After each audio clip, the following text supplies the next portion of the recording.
All right. Okay, let's go over this A7 Mark IV. The price of this camera, it's gonna be an iffy one, but I'm hoping it's going to come in at 1999 like the A7 Mark III. And just because Sony has to have a baseline price for this camera, and it's always been the most inexpensive entry level camera. So I'm thinking 1999 will be the price. I hope it stays that way. Sony has been super aggressive pushing out products this year, and I do think that their entry level full frame camera will come this year again.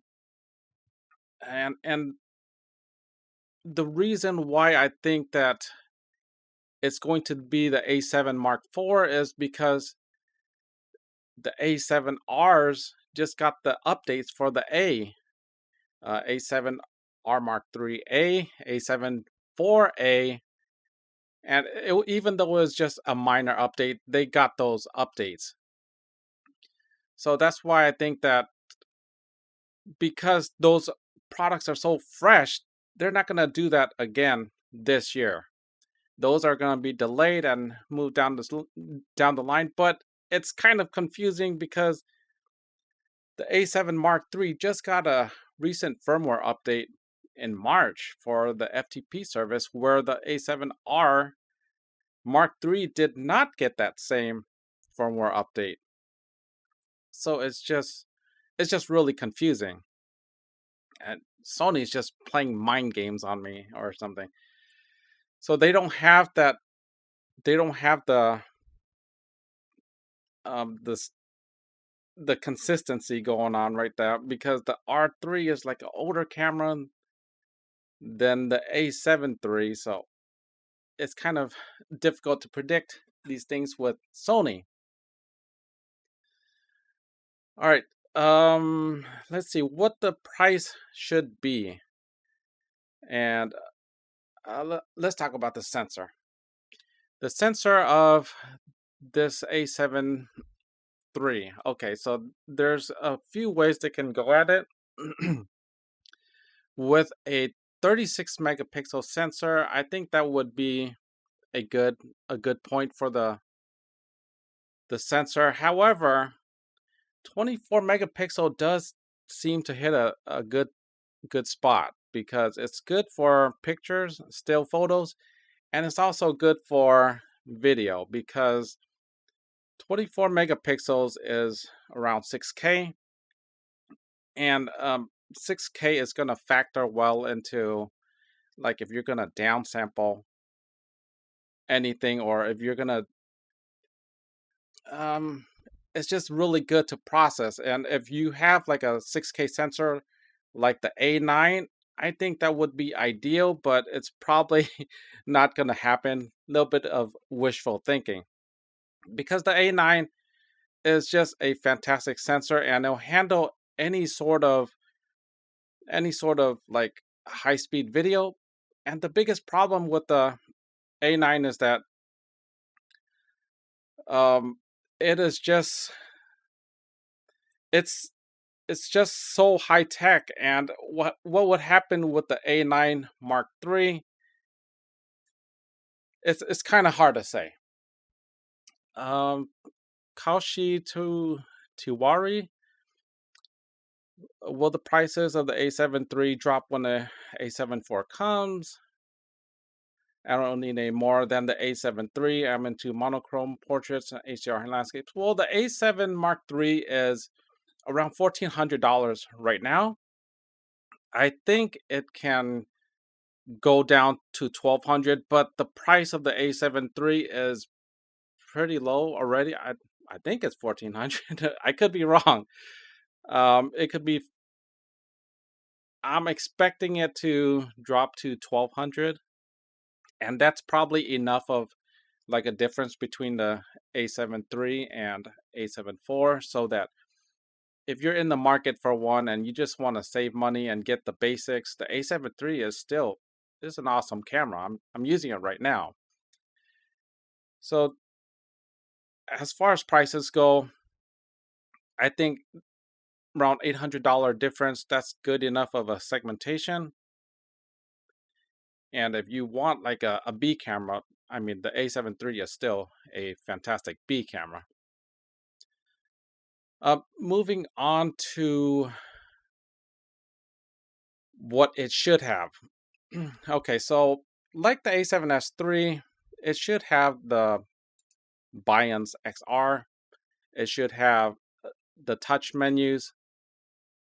It should have the heat support, even though it's not really all that great from what I've seen. I've tried it on my iPhone, and I've tried JPEG on the iPhone, and I can't really tell the difference. Maybe I'll use something better. AF. Okay, so this is where it gets. I mean, can you get any better AF than what it has right now on the A7S III or A7? I guess you can have better stickiness because the A7R Mark IV isn't as sticky as, say, the A9 or the A7S III, and the A7S III isn't really as sticky as the A9, and and the A9 is actually inferior to the A1 too. So you can improve the AF, but feature wise, there's a few things that I'll get to later in my wish list. I just don't think it'll improve drastically. So let's go over high ISO again. High ISO is probably not going to improve very much. We've reached a point in photography where the high ISO of these newer cameras and older ones, I mean, you can go to 12.8 and get usable photos. And however, when it comes to video, it's a little bit different because you have that dual ISO, so it could be better with a dual ISO sort of setup. The high ISO, yeah, it's pretty much as good as it gets right now. If there's going to be improvements, it's just going to be like the firmware cleanup and how it cleans the ISO, and that's probably where it can improve on that. Another thing with the high ISO is that it can improve is maybe uh, when it has like the color blotchiness. So a lot of cameras, they're good with high ISO, like the grain isn't very high. However, the colors, they kind of shift, and that's where they can improve with that. Next, I want to talk about the Ibis and Gyro. So the Ibis with active steady shot, it's pretty good. With gyro, it's even better. I have a video on how you can use Ibis and the gyro. And sometimes it works with you, sometimes it works against you. I'm surprised that Sony allows them to work together. But there is no batch processing, and that software, even with the paid version, um, it's kind of funky to use. It would be great if Sony could talk with like Blackmagic for DaVinci Resolve or Apple for Final Cut or Adobe for Premiere to get that in the NLEs. Aside from that, yes, they basically need a better workflow. All right, so the EVF specs. Okay, the EVF specs for this new camera. The EVF specs should be, I think, a minimum of 3 million dots. 3 million dots, you get pretty good EVF. It's not as great as like the 9 million dots, whatever they have now, but it's plenty usable. In fact, if you're not comparing to other cameras, for instance, and you're getting a Sony for the first time, the EVF you might not even notice that it's all that different, um, because you have no frame of reference. But if you use a higher quality EVF side by side with the older model, then you will definitely notice that. So if they're going to use the 3 million dot, they can use it from the A7R Mark III because that one has it. So it's just like repurposing, recycling items, and it's not too much to ask, I don't think. Okay, so when it comes to next, I want to talk about the articulating screen versus the flip screen. It's a little bit controversial, but my take is that the articulating screen is great for video. It's not super great for photos. I was I was at a funeral yesterday. My grandma passed away, and I was taking photos with the A7S Mark III, and it was kind of hard to use because I'm I'm shooting and I have to open it up and twist it out and close it. I had to do it so many times during the day that I just ended up just flipping it and leaving it flat on its back, just like how it's shown in this photo right here. So yeah, I was just using that for the most of the day because I just got tired of opening and closing it, and it was just faster using it this way, and that's why I like the regular tilt screen a little bit better for photography. But there's pros and cons to each approach. I mean, the tilt screen, you can't see yourself, so if you're doing this type of YouTuber stuff, then it's not that great. I mean, I have the mirror hack that I've showed in my DIY videos, and I use that occasionally when I have to, but I usually don't because I have a monitor right here, and so I don't have to have it. But I can see how it's useful for just like family photos. If you're going somewhere and you set up a tripod, you kind of want to see yourself. Um, or you can just pre-position people and get it done that way.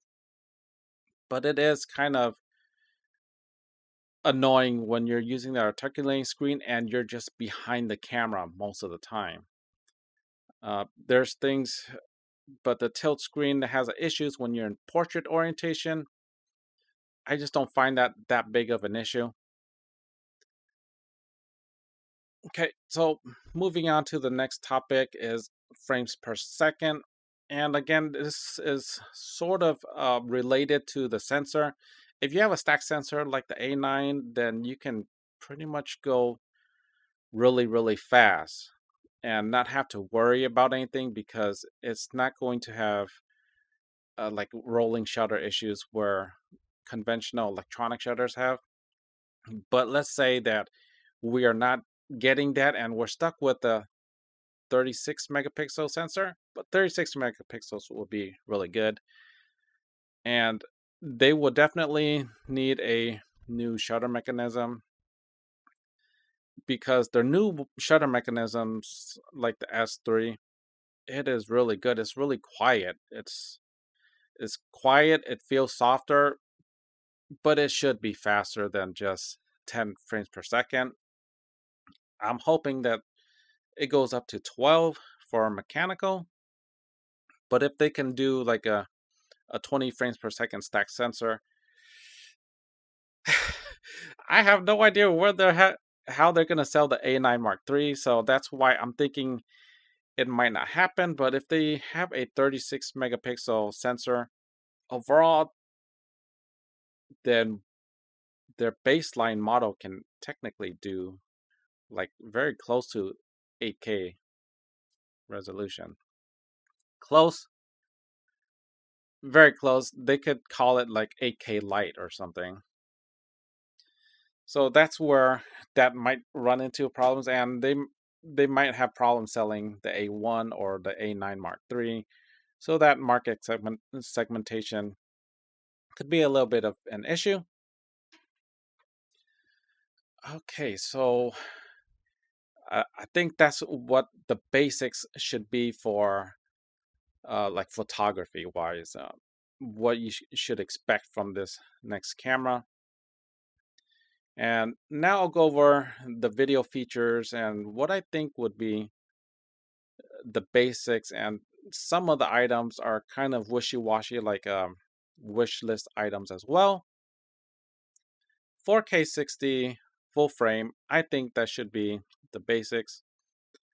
The A7 Mark IIIs have an advantage where they can do crop mode, and the A7S Mark III, the crop mode doesn't work that well. You can't just end the clip and then go to crop mode, because if you're in 4K, you have to go down to 1080p and then use that in crop mode. It, I mean, it's just really confusing way of doing it. So once you start using that, it's just no good. I just end up using clear image zoom instead. But the good thing with the A7 III is that I can use crop mode and clear image zoom, so I'm getting like a super long reach, something that is not doable on the A7S III. The A1 can do it, and that would be great if you could do that on the A7 Mark III.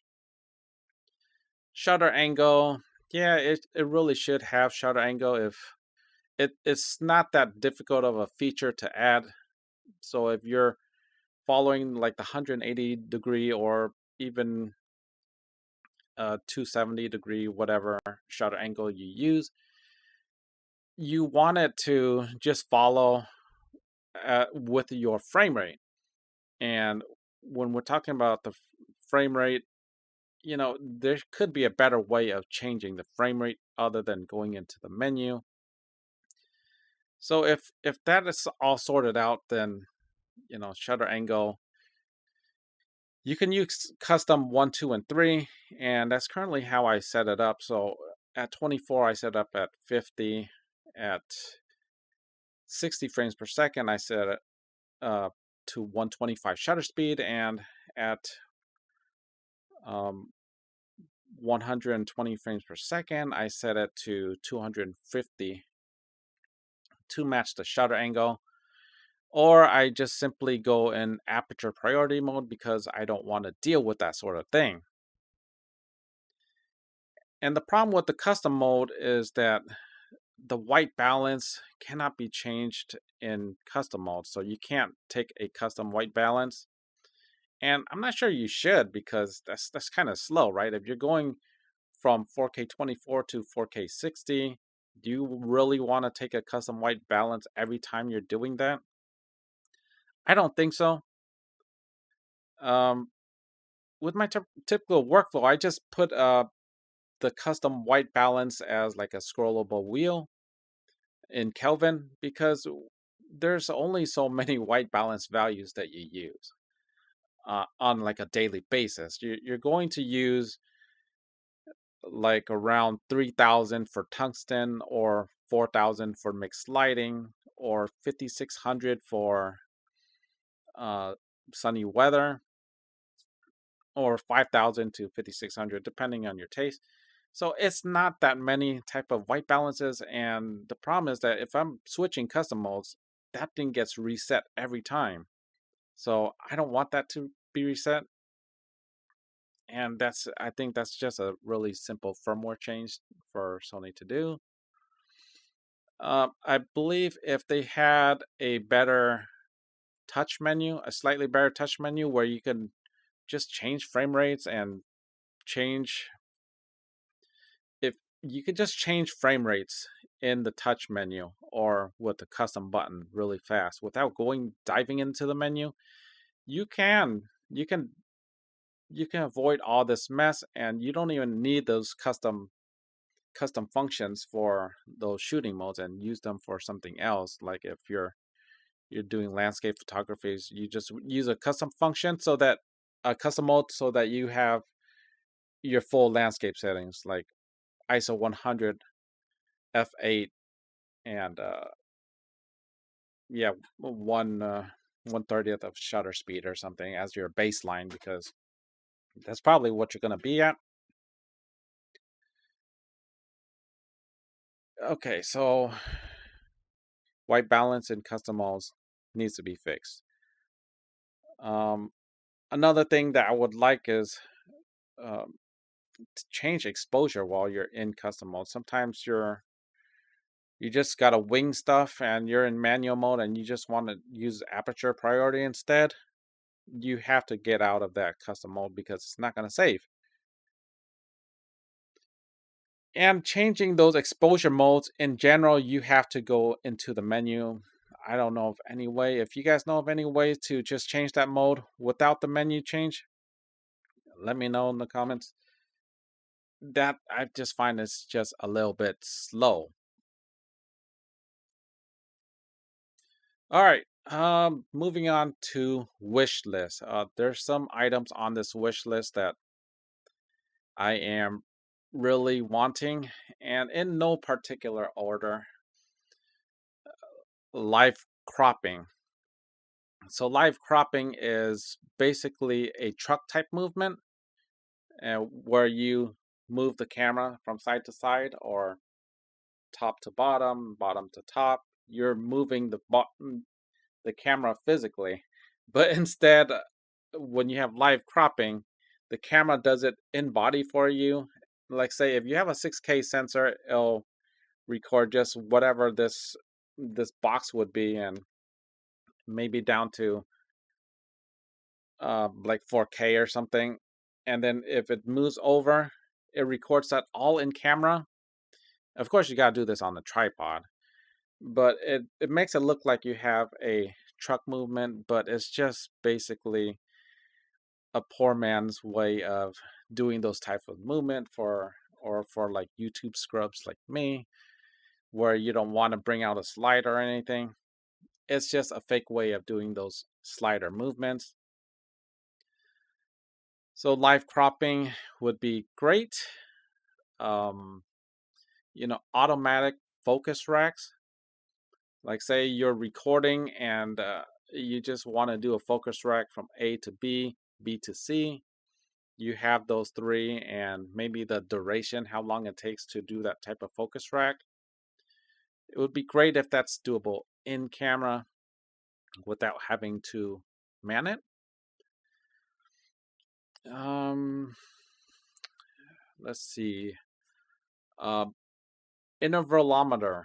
The intervalometer shooting function, whatever they have, it needs a way of saving straight to video.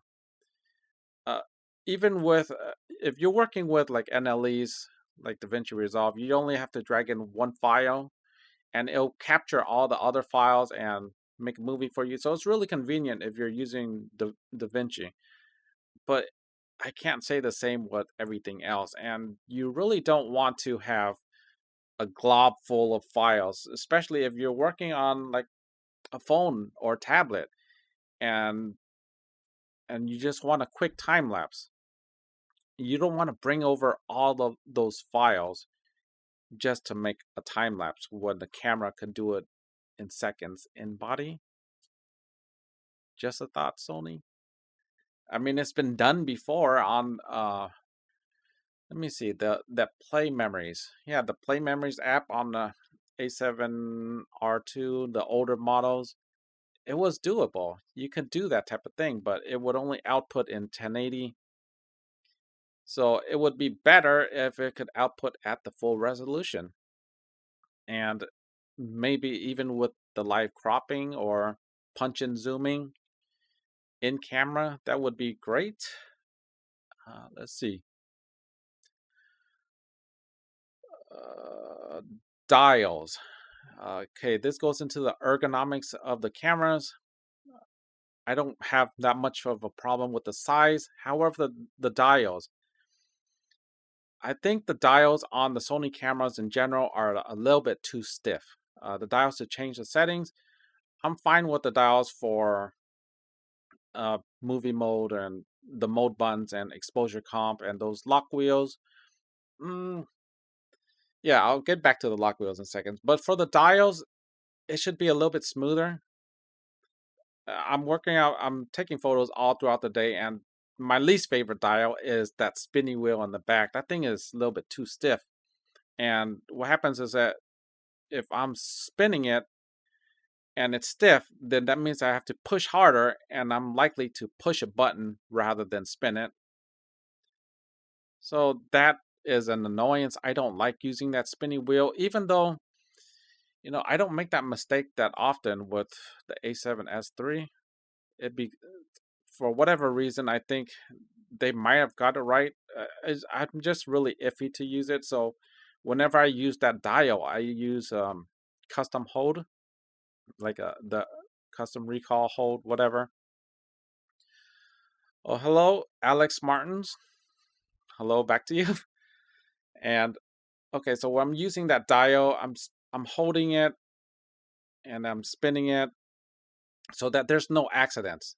Okay, so when I hold that, the custom hold and scroll feature, which is not on the A7 III, which A7 IV probably will have because every camera since has it. So I do that so that I don't make any mistakes changing out my settings, and I map it to change my ISO because you have your shutter speed on the front dial, aperture in the back, and ISO. That's your exposure triangle.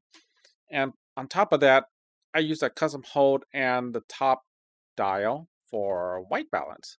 So now you have your exposure triangle and white balance. Everything is manually controlled. Yes, good life, right?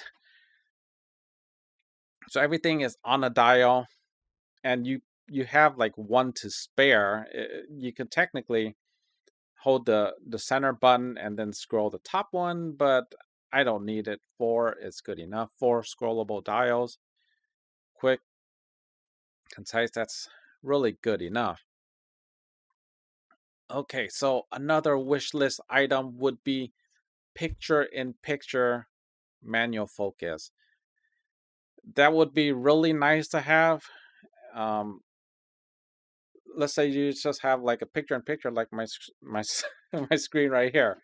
It's just at the bottom, but it magnifies at wherever your focus point is.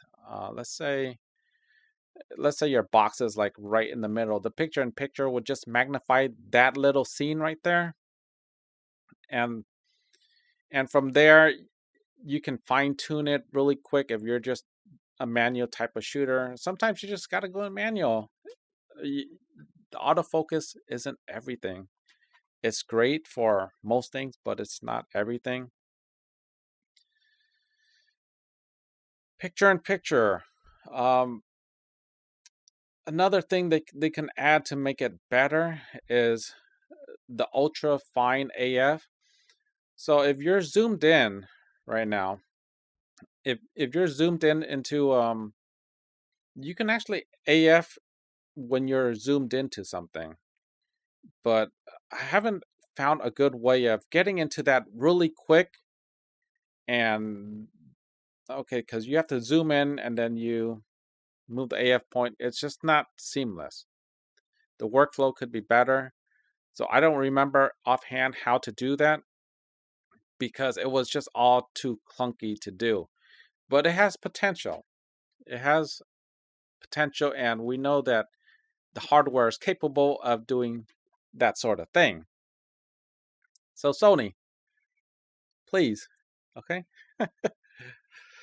okay, recall AF points, and for portrait shooters or people that use the rule of thirds, it would be nice. Okay, let me try to explain this.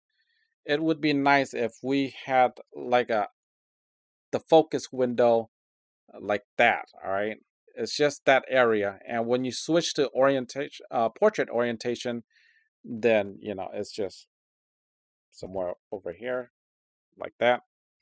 So instead of the boxes you currently have, then it would be just a whole area of the top third, okay, or the side third.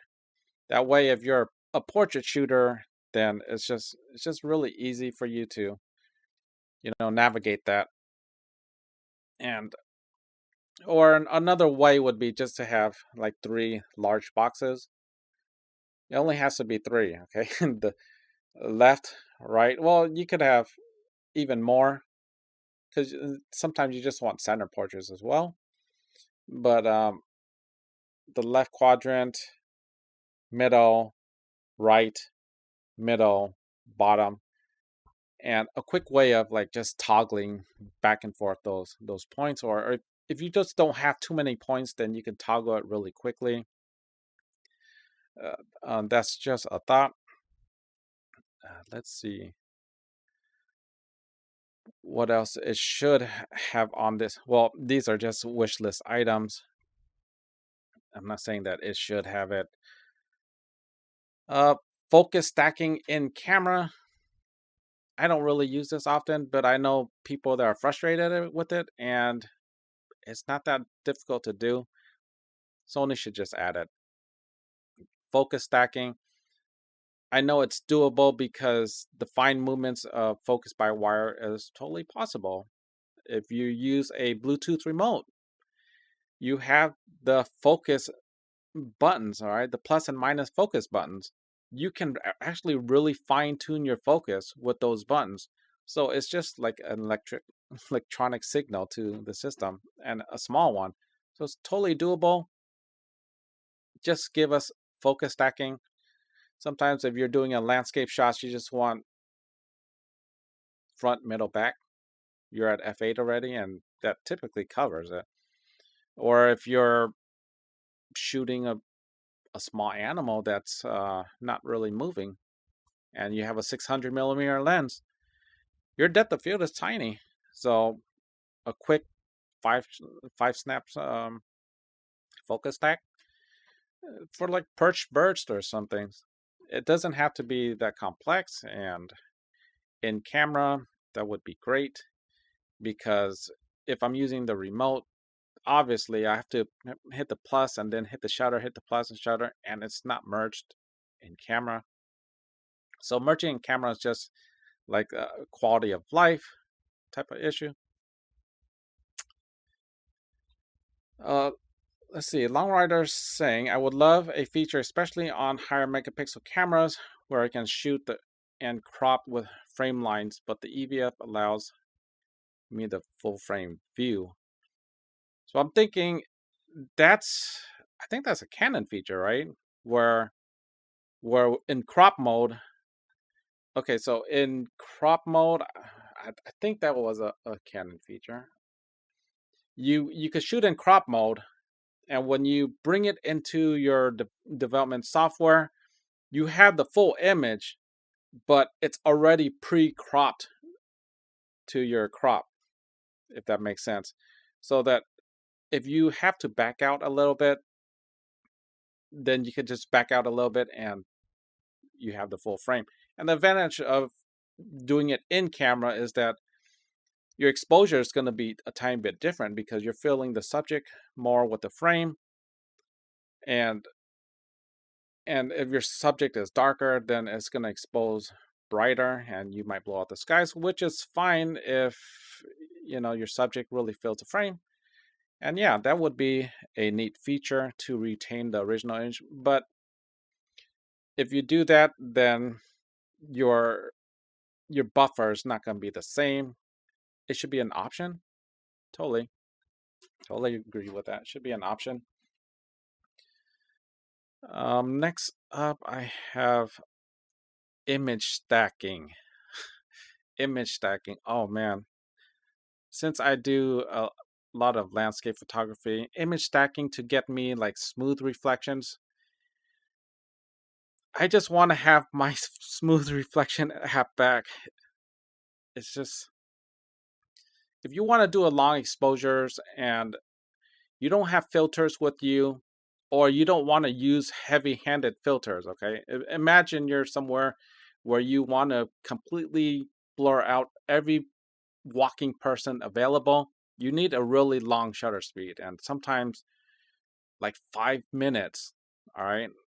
If you have like a 10 stop, or no, 10 stop, not gonna give you 5. You need like a 15 stop or 16 stop ND filter. It is really hard to expose ultra long exposure like that. So with smooth reflections on like a A7R2, it would just take a bunch of images and start stacking them and averaging them. And since the people, they just appear and disappear, they would get averaged right out. So it's a way of mimicking a really long shutter speed.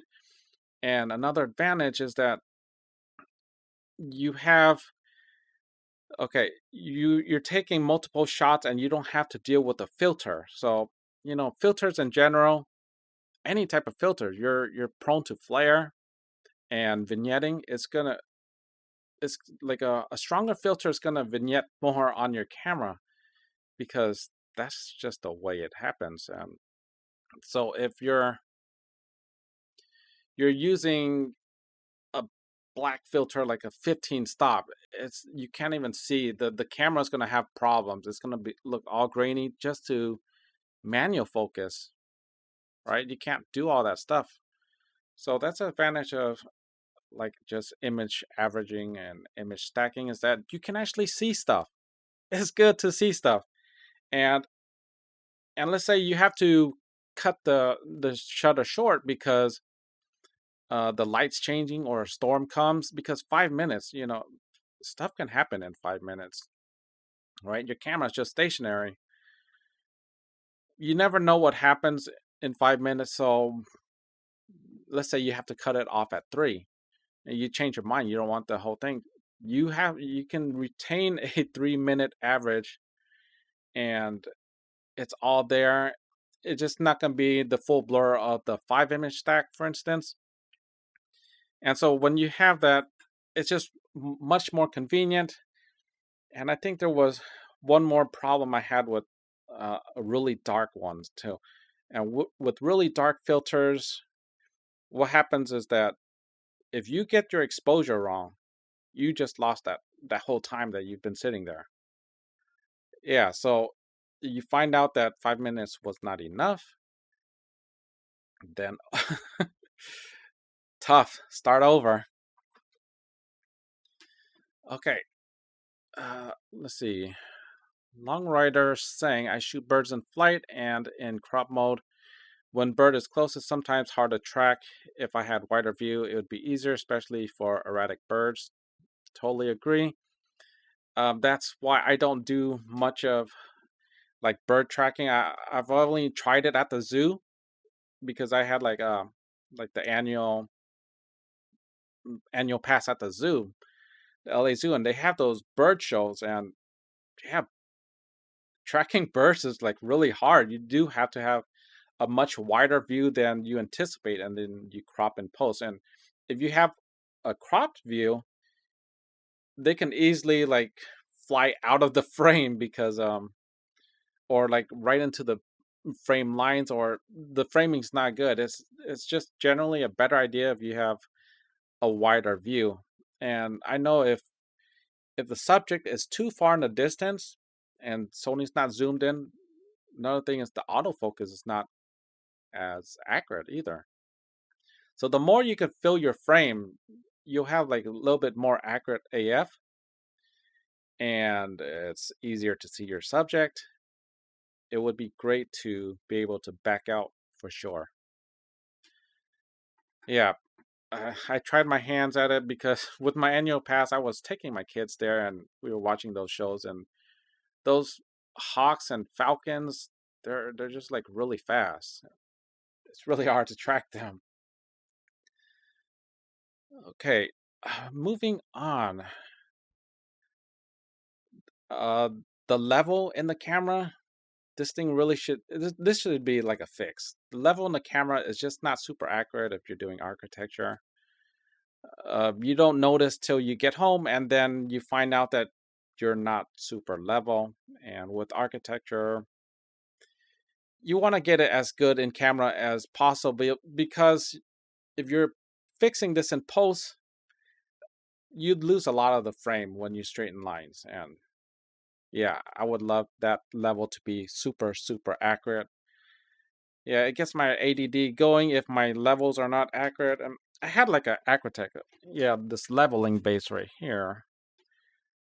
This Acrotech, it's a really great leveling base, and I had to return it once because that bubble was not super accurate, and that would just like drive me insane. But yeah, when I go out in the field for landscapes, I generally have to have like really good bubbles because I don't really trust the one in camera that much because it's too forgiving. It can vary for like half a degree, and it's a little bit too forgiving for that. Okay, so moving on, there's a few other items that are really simple, but I think they're not in there right now. Panorama in camera straight to raw, self-explanatory because I'm lazy.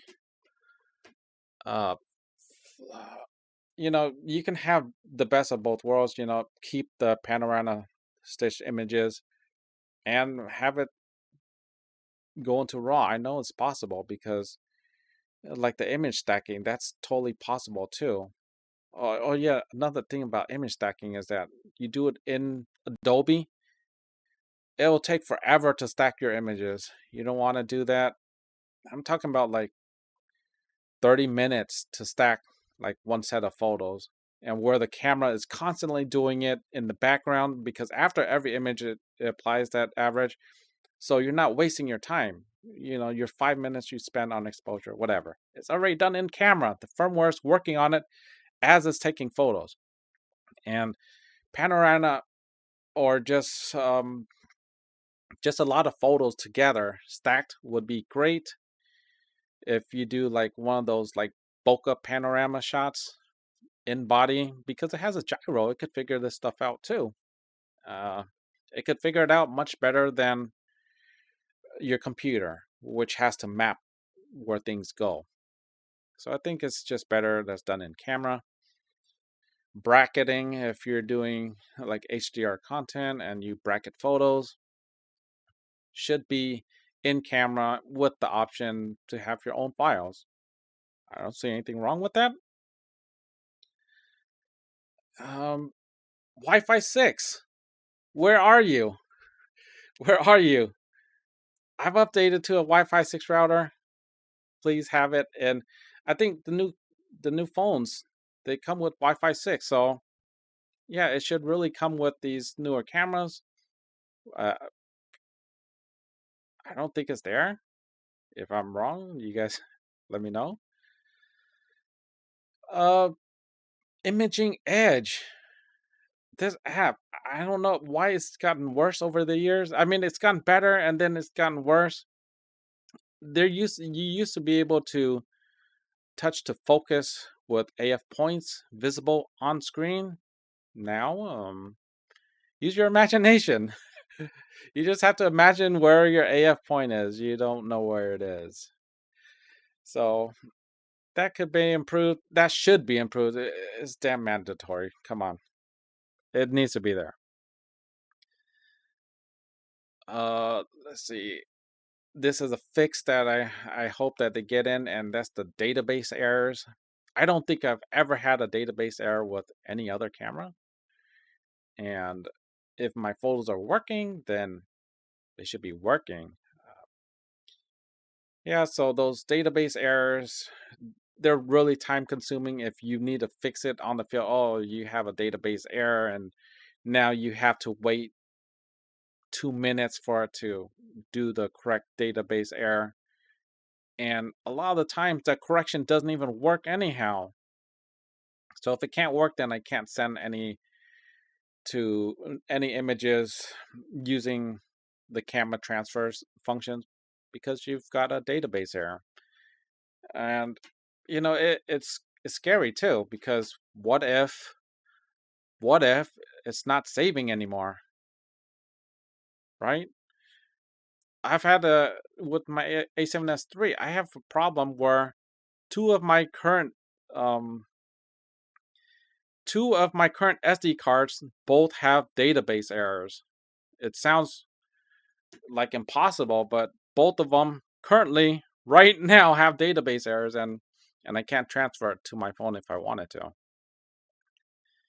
And yeah, it's just really concerning. It makes me scared that I might lose something. So get those database errors fixed. I don't even know what the heck a database is sitting on the camera for or how it works. Just get it fixed. A next item on the wish list, and I'm going down to my last two. Is, well, it's just one item is improved ergonomics with the same size. I don't know if this is possible, but I think it is though, because Sony's been improving these ergonomics changes on their cameras, and without really changing the size of their cameras much. If you look at the grip of the A7S III compared to the A7 III, it's actually substantially bigger, and it feels great. But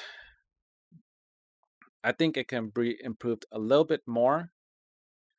That tapering of how you hold the camera, if it's tapered like sharper, and so what happens is that your hand is just your hand has to wrap over a little bit larger diameter, but it doesn't have to be a bigger grip. It just tapers differently. So that that will make it a little bit easier. I think I have. Give me a second, real quick. Here's two cameras I have right here. One is a Panasonic. Sorry about that. One is a Panasonic, and one is the A7S III. The tapering right here. See that it angles, and this one is more straight. So, being that it's more straight, the size is like virtually the same. All right, the size of the cameras they're virtually the same, but this grip it's a lot fatter. I mean, I appreciate the improvements, and this it feels pretty good, but it's not great. And so this one, even though it's the same size camera, it has better tapering, and it has this little the notch down here is a little bit deeper. So it's just they just formed it a little bit better. Although, this thing is a big improvement over the old A7 III. So you'll probably be happy because if you're upgrading from the A7 III to the A7 Mark IV, which I hope comes out, it's going to be much better. Um, let's see. Yeah, that tapering is just a little bit of an issue. And actually, another one I want to show is that this top dial, okay, like the A9 dials, I really like it. And I don't think it takes much more. This is a cheap camera, and I mean, I guess it's the Micro Four Thirds' flagship model, but this top dial is really convenient to have, and I think if that top dial were there on the A7 III, what is it doing here? There's you have a hump, all right, and so if you add something to it, it takes like no space. Your camera profile is virtually the same. It's not really gonna change. However, you have you can change your shooting speed and maybe a bulb mode or burst modes, intervalometers on the dial. That just frees up some menu items in your custom mode. I mean the start menu, and it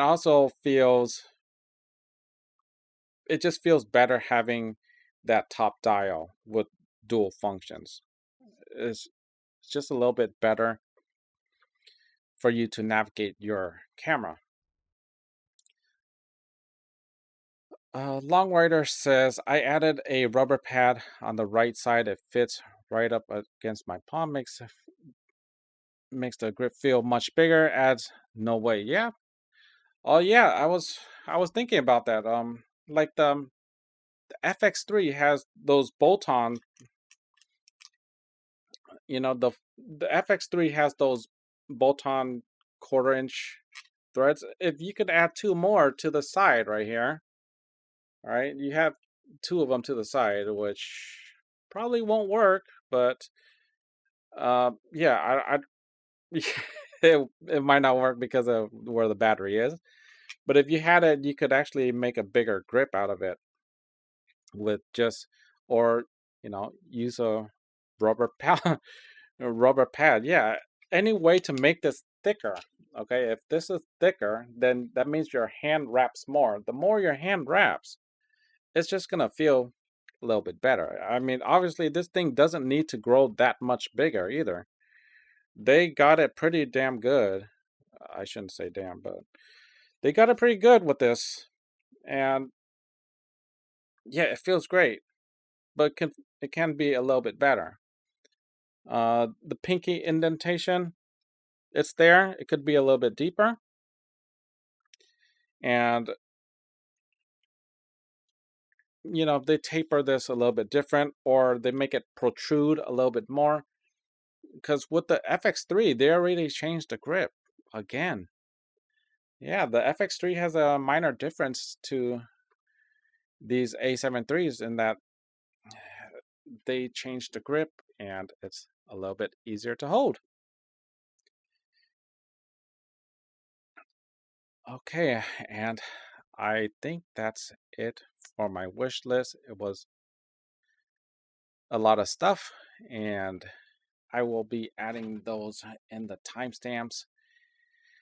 And yeah, that's it, folks. I have to take care of my kids now. I've got too many of them. Hope you guys have a great day and smash that like button. See you guys on the next one. Take care.